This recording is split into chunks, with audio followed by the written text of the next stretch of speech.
for battle. Guys, we've got Invictus Gaming versus Secret, and like Jenkins was saying, they have a lot of burst potential. They've got a lot of gank potential, things that IG does exceptionally well, but then Secret, you know, it's Secret. They have just some of the craziest things that they can play, move. You know, we've got the offlane Venge that we've seen a bit of on and off. It's Zai. Who knows what we're going to see?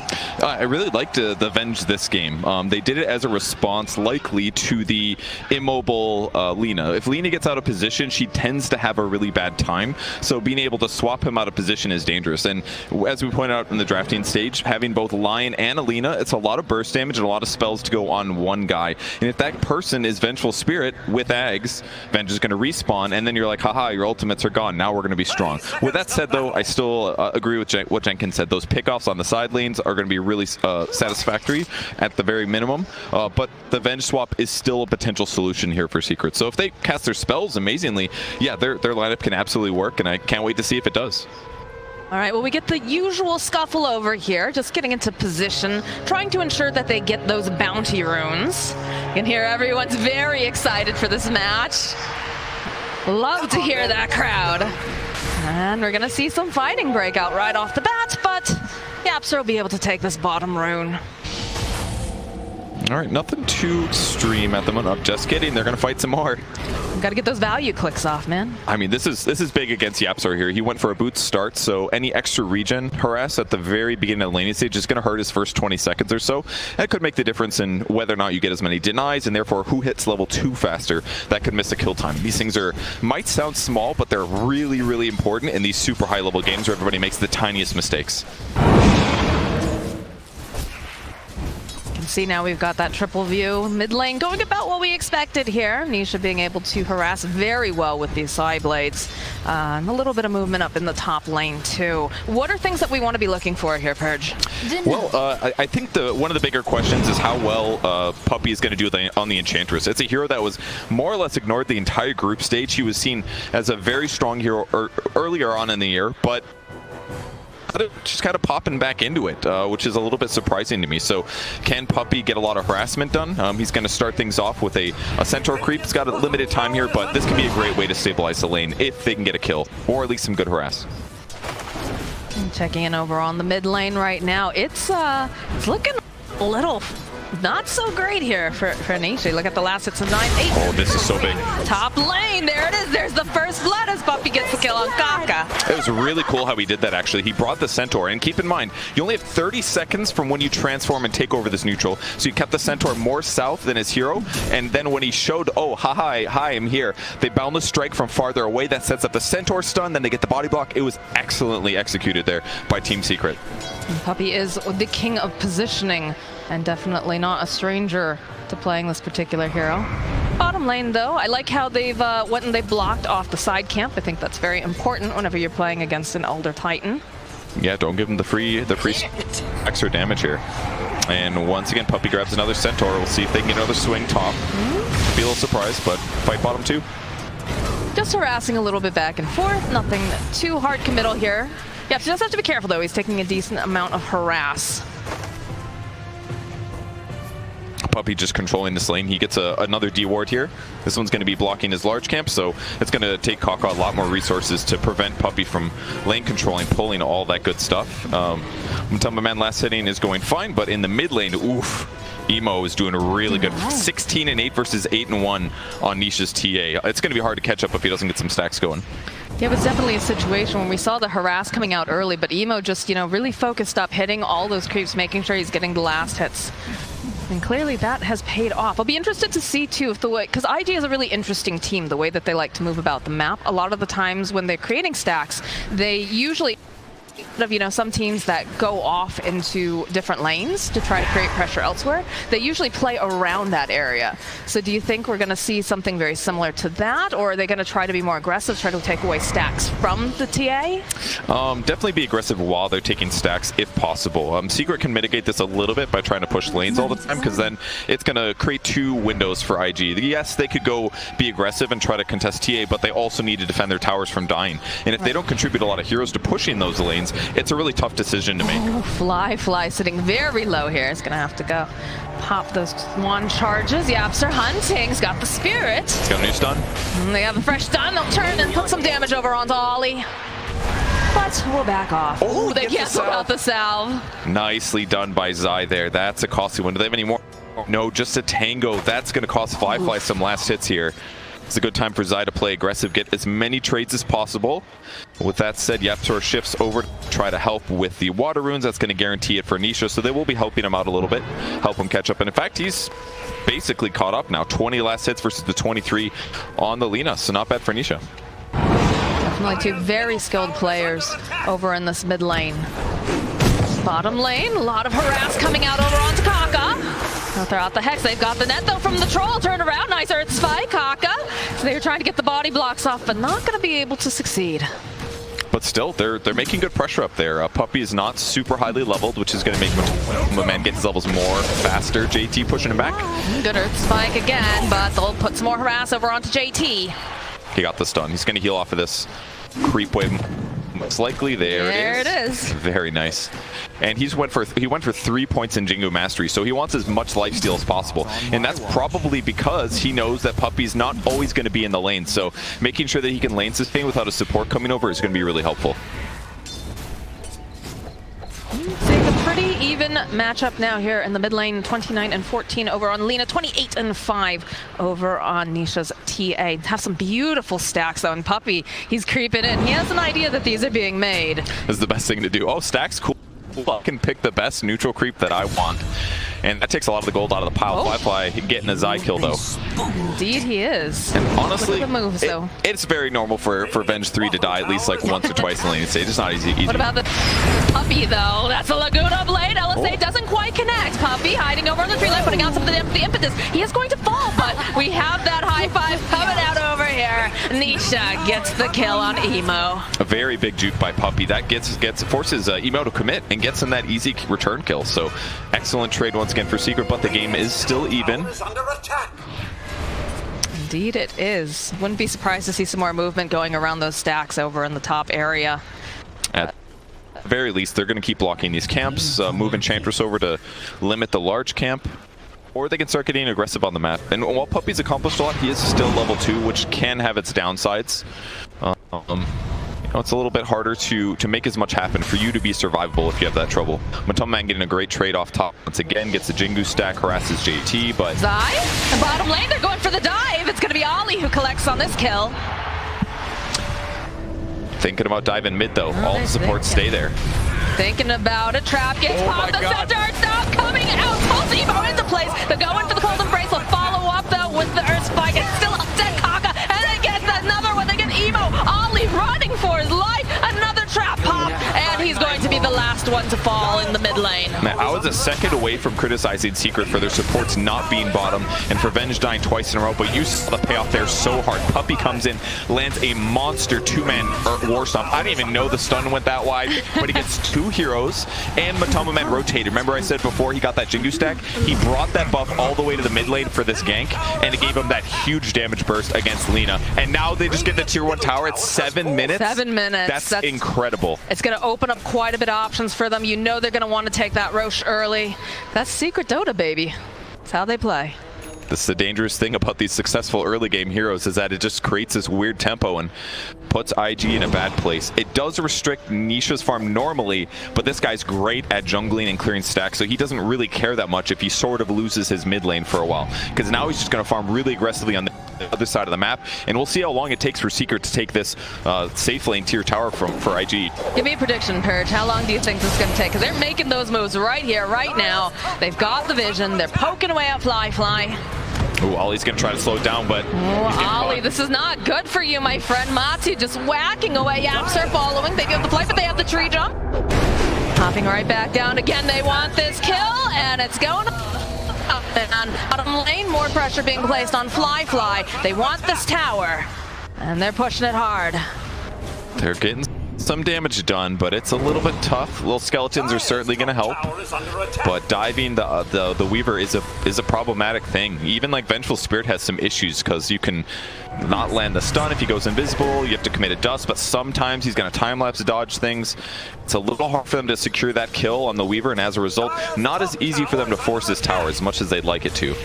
And on the other side of the map, JT's had a free lane for the last couple of minutes ever since Matu left. But the bright side is that he's going this armlet build, and it takes him some time to get it online. So even though his net worth is going to be good, in some ways, IG would rather him just have a fast blink dagger.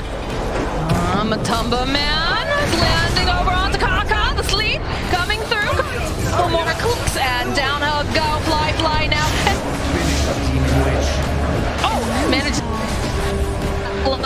Their arena, they're clicking away onto Zop. Swap come out though. This is looking like a squished bug as Matu gets himself a double kill. They're looking for more. They find JT over in the corner thanks to his trap. The pin over to the tree. JT, he's trying to stay alive, but there's too many heroes. There's too much damage. And eventually, Ollie saving him for just a moment, throwing out that embrace, but he will fall, and Ollie will fall as well. It is so hard for IV to defend against these fights because Secret is just collapsing together perfectly. It all started with Matumba Man's stun, sets up the guaranteed Yapsor stun that buys them more time. He gets Jingu's pickups, that eventually just cleans up the team. And look at that, the tower on the other side of the map is just now dying to Emo. He's died 2 times so far this game off of those early dives mid. He hasn't had as much time to just clear the mid wave and then go do other things. And the tempo is just going to accelerate now. The enemy jungle is gone. Secret's going to start playing super aggressive and not going to give IG any space. That is a huge problem. This is exactly how Secret likes to play. They like to get this advantage. They like to choke out their opponents when they are just having difficulty trying to catch up. The flip side of that, IG, this is the thing, right? We get these team metas. When teams start playing against each other frequently, in terms of like boot camps and whatnot, you get used to one another. And a big thing that IG likes to do are these ganks. The pickoffs, they like burst damage, and clearly Secret has done their homework because they are playing so tightly together. But the thing is, I think, and one of the things that restricts him on the ganks, Lion's obviously amazing, but he had a rough lane and he just hit 6 with the tome.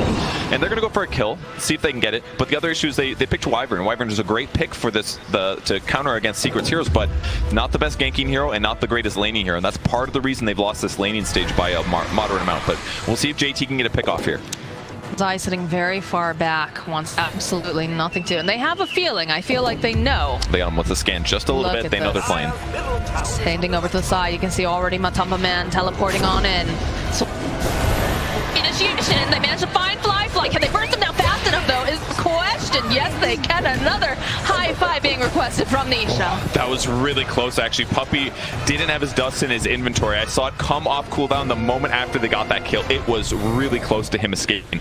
But that was a cool gank. Haven't seen the early ulti into swap, into double stun. That was really awesome. But boy, they almost lost it, but great kill. And now they're just going to have a brief period of lull, most likely. TA was going for fast blink dagger. Nisha's already got it picked up, so her damage output isn't going to be as good, but she's just going to be a second version of Monkey King.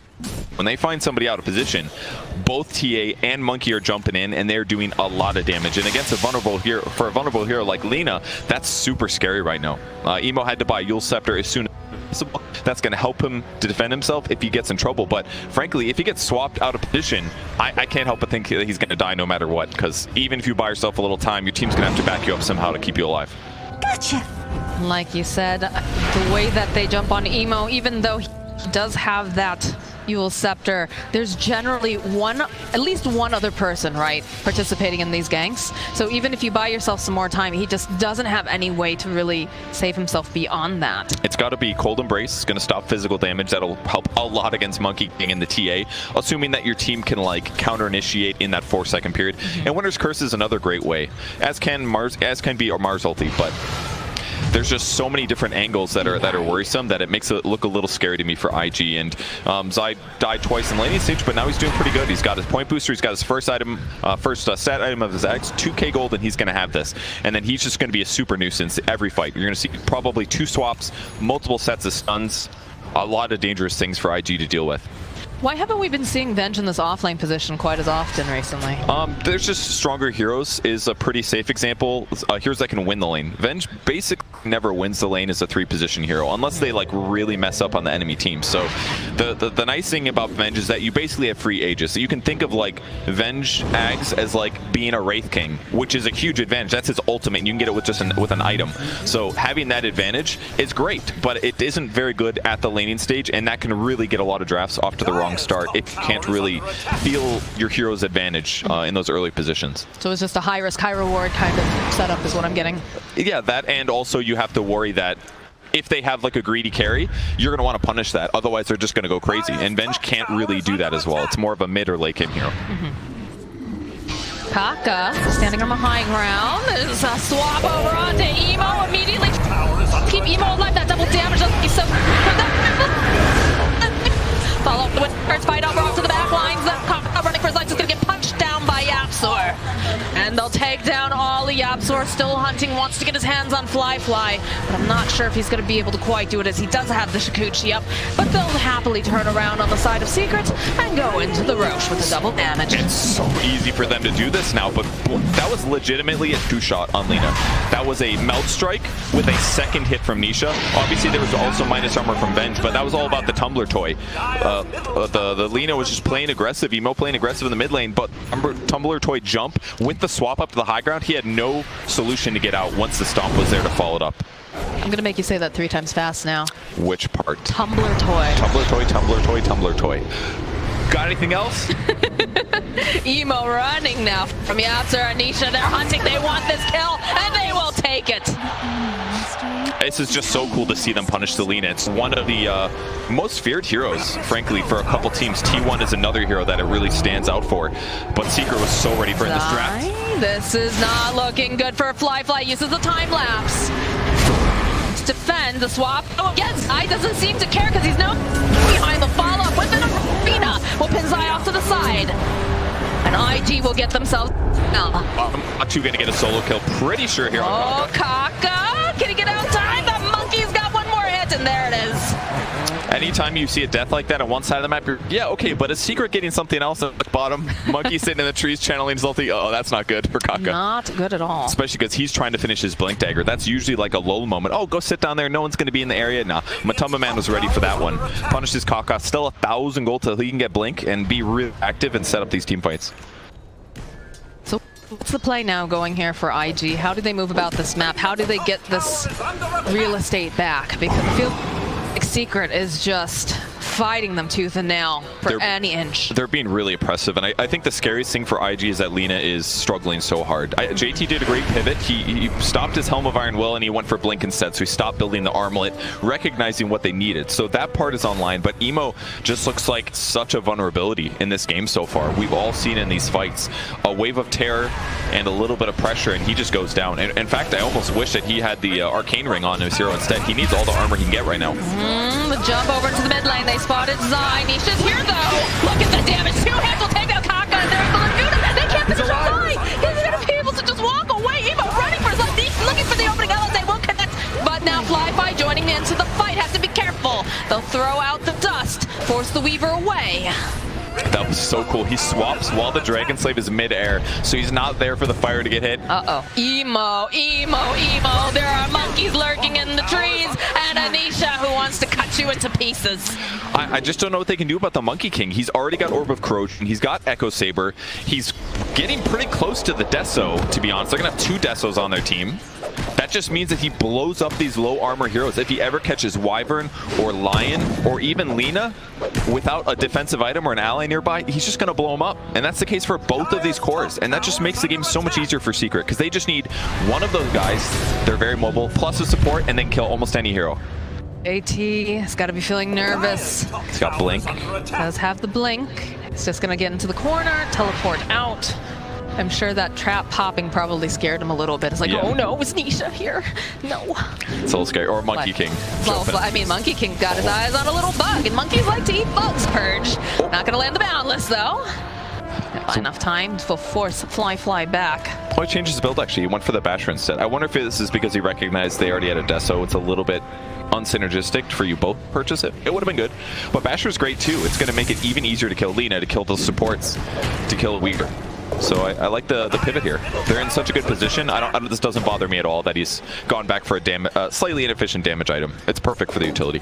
But I also feel when they're, sitting pretty like they are, it's a little bit easier to be able to make these more creative choices, right? Not necessarily the ones that you're expecting, but the ones that are going to help you seal the victory. Exactly. It's easy to talk about the what's the 4th, 5th, and 6th items you buy. Right. It's like saying, what are the 6 items on here? It's all game dependent, and when you're this far ahead, you can really just be flexible and do something that's going to help you close out the game, not necessarily just get ahead.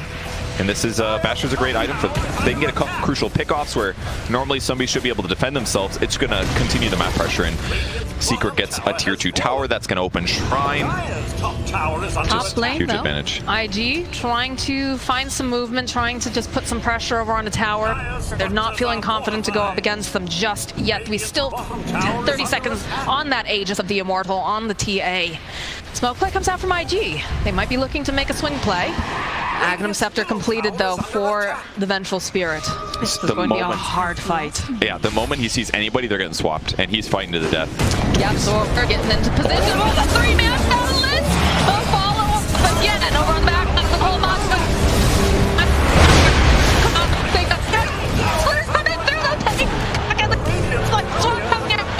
Matu has been left behind. Nisha is godlike. I really thought that Matu might be in some trouble there, but that 3-man Boundless Strike was incredible. Also fortunate for him that at the same time that came out, Winter Wyvern racing the line. So even though they did disable Matu, he's not able to follow up right away. That hurt IG's defensive play there to try to catch him. They put the burst damage in him, but he survived just too far ahead. It is getting spooky for the side of IG. Very little vision up. They still have some towers, right? You've got the top tier 1 over there. Double damage now for Nisha. What is this? His 3rd double damage? It helps when you control the map, but whatever rune does come up, it is a lot of DDs by all means. There's like, what, 6 power runes it can cycle through?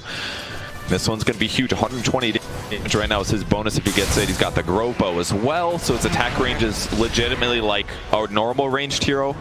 So it makes it even easier to get those pickoffs. And still no Blink Dagger for Kaka on the Lion.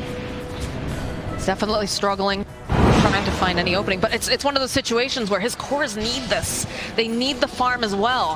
How do you move about the map? Because every time they show up, it feels like Secret is just there. Yeah, that's the hard thing about being behind, is that you don't have as much safe places that your core can be like, yeah, you know what, you can just have that one place that's like slightly safe.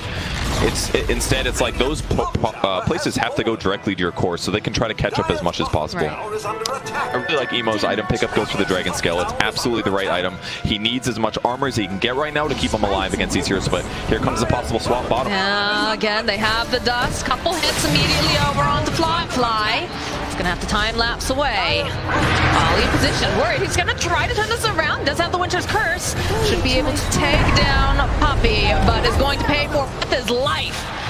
And that's now a Winter's Curse that they don't have to worry about on the side of Secret. That's true, but any kill they get right now with being this far behind in gold is going to give them a nice advantage. And that's 260 going to Winter Wyvern, and now he's got a Blink Dagger. Oh, Emo, do you know what's lurking sick in the darkness? Oh, that's really scary. Look at him, he's just like, something's wrong. I don't want to be here anymore. Yeah, when TA sits like that, she's prepping a double Meld Strikes. That's minus 16 armor on top of her Desolator. That's a lot. That's like one shot. Well, it's not going to be one shot, but I guarantee Lina would die in 2 attacks from that. That's like if he gets within 600 units, which is quite a lot right now. Death if he doesn't use it in time. BKB picked up now for Fly. It's going to give him a little bit more survivability, but it is still very difficult, very dangerous, because he's got to make sure that he does not get stun locked before he's able to get off that BKB. And even then, it's not a game you want to buy BKB, in my opinion. Like, you can stop like Echo Stomp easier, but Vengeful Spirit Swap still goes, and yeah, you'll stop Monkey Stun, but like, if Monkey just gets on top of him, he doesn't care. He's just going to auto-attack, slow him with Orb, slow him with Skull Basher, stun him with Skull Basher. But it's an item he has to get this game. There's too much at stake, and it's too scary.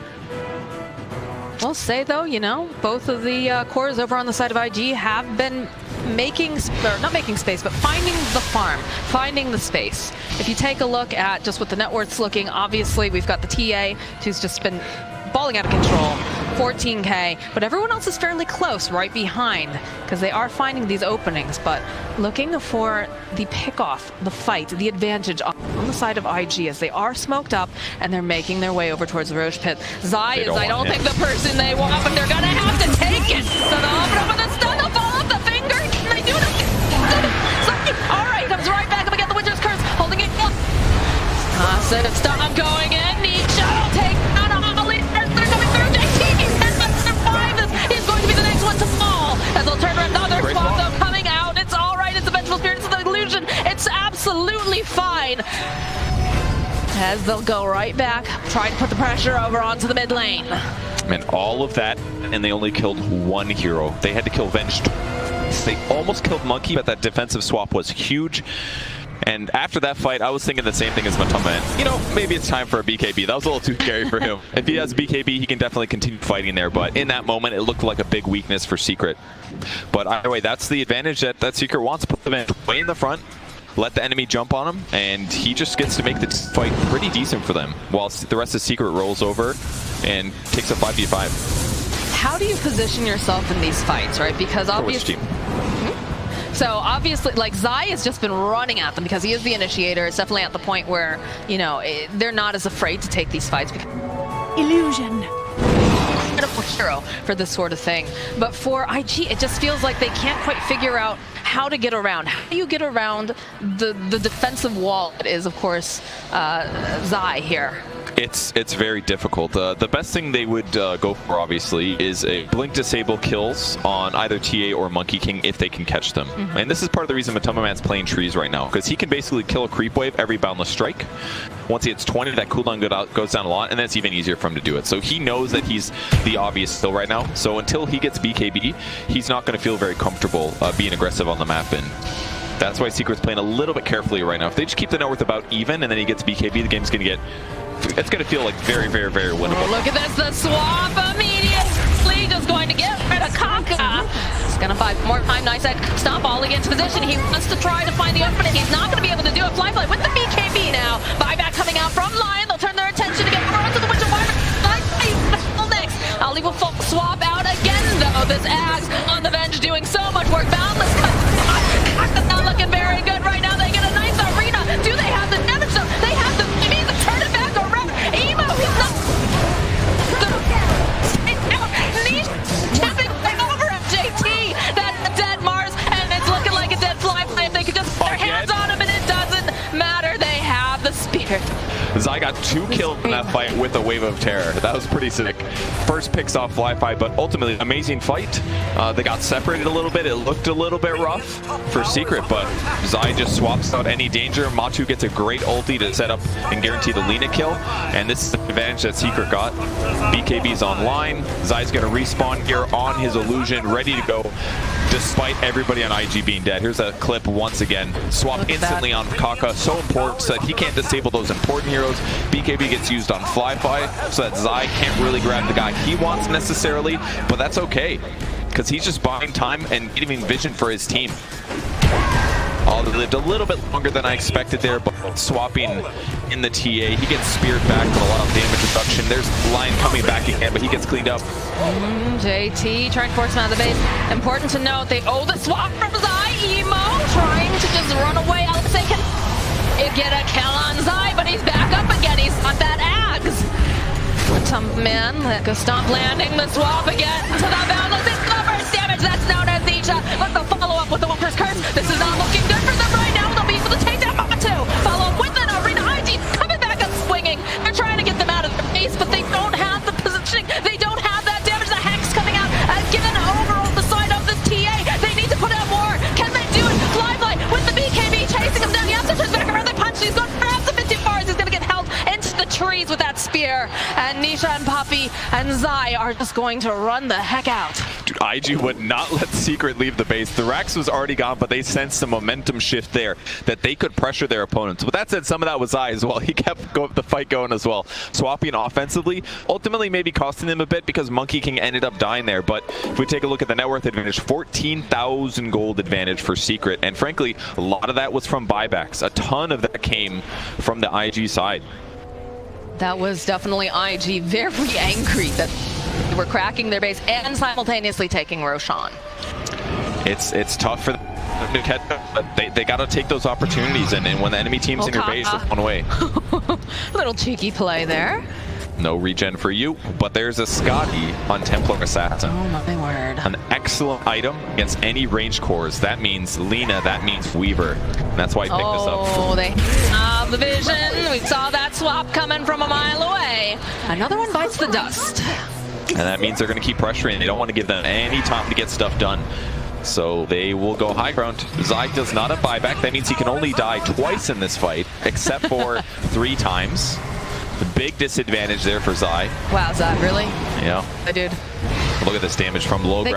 They can't even get anywhere near it. I mean, they have a Wyvern, right? The Wyvern at least will be able to push out these waves, but Nisha just does not care.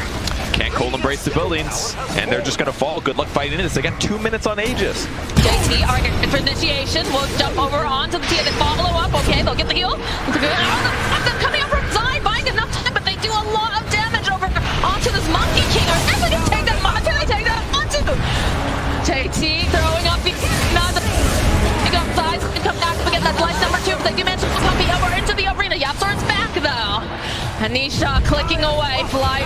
He's trying to get out. Oh, look at the damage! They take that back. Nathan is mad. But he gets through, but they get the kill on Kaka. JT up the low. He can't get back into his home. And they're going to take down Fly too. That looks so good for IG. They end up partially initiating, forcing Secret to group up, and that's when they hit him with the Winner's Curse, guaranteeing the Matu kill.